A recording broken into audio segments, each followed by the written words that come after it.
ইমান আনছি কি মন্দির পাহারা দেওয়ার জন্য নাকি? এটা কি এতটুকু গায়রত নাই আমাদের? মুসলিম হয়েছি, ইমান আনছি আল্লাহর জন্য।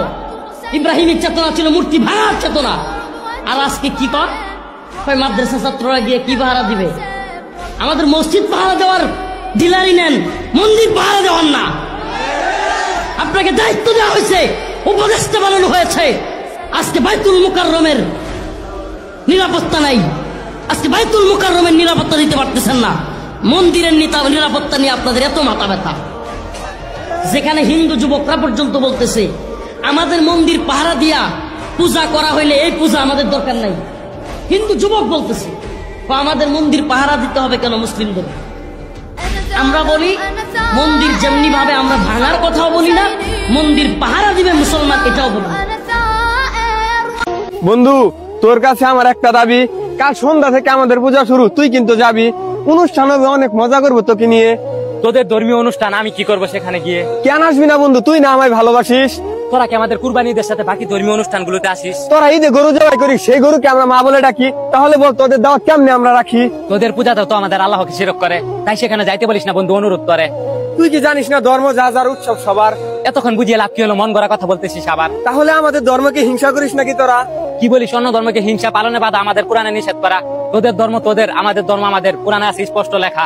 সুন্দর তো বন্ধু, তাহলে থাক, পূজা শেষে আবার হবে দেখা। কোন মুসলিম ভাইকে পূজাতে যেতে করবো না আমি বারণ। যদি বলতে পারেন পূজাতে যাওয়ার সঠিক একটা কারণ, আশা করি সবাইকে আমি পারছি পূজাতে। মুসলিম হলে কেউ যাবো না পূজাতে। আমরা মুসলিম, আমাদের জন্য নয় পূজা। আমার মতো কে কে পূজাতে যাবে না কমেন্ট বক্সে যাও সুজা। এরপর সাইয়েদনা ইব্রাহিম দেখলেন মূর্তির পূজা করে।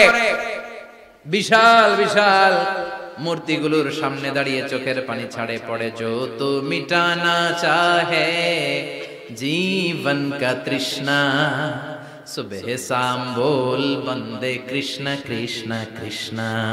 আছে না নাই? মূর্তিগুলোর সামনে যে পড়ে বন্দে মাতরম বন্দে মাতরম, জয় জয় রাম সীতারাম জয় জয়, हरे कृष्ण हरे राम, ओम नमः भगवती वासुदेवाय। আছে না নাই?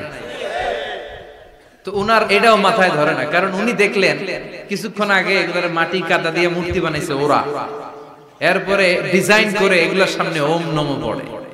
তো এইটা ওর খোদা হয় কেমনে? যারা বানাইলো এরাই না মূর্তির খোদা। বানালেন জমিন, বানালেন তোমরা যেগুলোর পূজা করো, আমি এগুলোর পূজা করি না।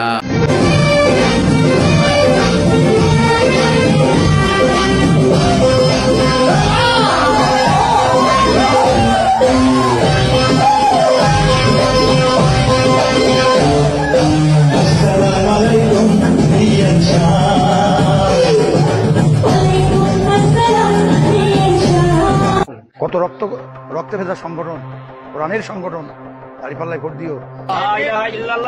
জিতবে এবার দাঁড়িপাল্লা, ইনশাআল্লাহ দাঁড়িপাল্লা। এই যুদ্ধে যদি আমরা হেরে যাই, কোরআন হেরে যাবে। কাজে কোরআনকে বিজয়ী করার জন্য, ইসলামকে বিজয়ী করার জন্য আমার জীবনের সর্বশক্তি দিয়ে মাঠে ময়দানে এই বাংলাদেশ জামাত ইসলামীর পক্ষ থেকে এই দাওয়াত মানুষের কাছে পৌঁছিয়ে দিব। মসজিদের মিম্বার হোক আর চায়ের স্টল হোক, এটা মানুষদেরকে একথা বলেন যে এবার যারা ইসলামের পক্ষে ভোট দেবে তাদেরই ঈমান থাকবে, যাদের ইসলামের পক্ষে ভোট দিবে না তাদের ঈমান থাকার কোনো সুযোগ নেই। তাহলে ধর্ম নিয়ে ব্যবসা সবচেয়ে বড় ব্যবসা কারা করে? সবচেয়ে বড় ধর্ম ব্যবসা কারা করে? রাজনীতিবিদরাই করে সবচেয়ে বড় ধর্ম ব্যবসা। সবচেয়ে বড় ধর্মকেন্দ্রিক যে মানুষের সাইকোলজি নিয়ে খেলা, এটা সবচেয়ে বড় ব্যবসাটা করে পলিটিশিয়ানরাই। ধর্মকে তারা ভোট পাওয়ার মানদণ্ড হিসেবে গ্রহণ করছে। এটার মানে এই না যে ইসলামিক রাজনীতি করা যাবে না, এটা অন্য আলোচনা। কিন্তু এদিকে আপনি আল্লাহর কালিমাও রাখবেন, জমিনের মধ্যে আপনি আবার কুফরি আচরণও করবেন, এটা তো মানা যায় না। ভাই একদিকে আসেন, কালিমা রাখলে কালিমার বিধান বাস্তবায়ন করেন, আর না রাখলে ঠিক আছে বলেন যে আমরা লা ইলাহা ইল্লাল্লাহ মানি না, ধর্মের সাথে আমাদের কোনো সম্পর্ক নাই। তখন আমরা বলবো তারা কাফের। ফতোয়া স্টেট কাফেরদের সাথে যাওয়া হবে, তাই ফতোয়া। Bana bak tek çabuk yanına kalk. Bak. Bak.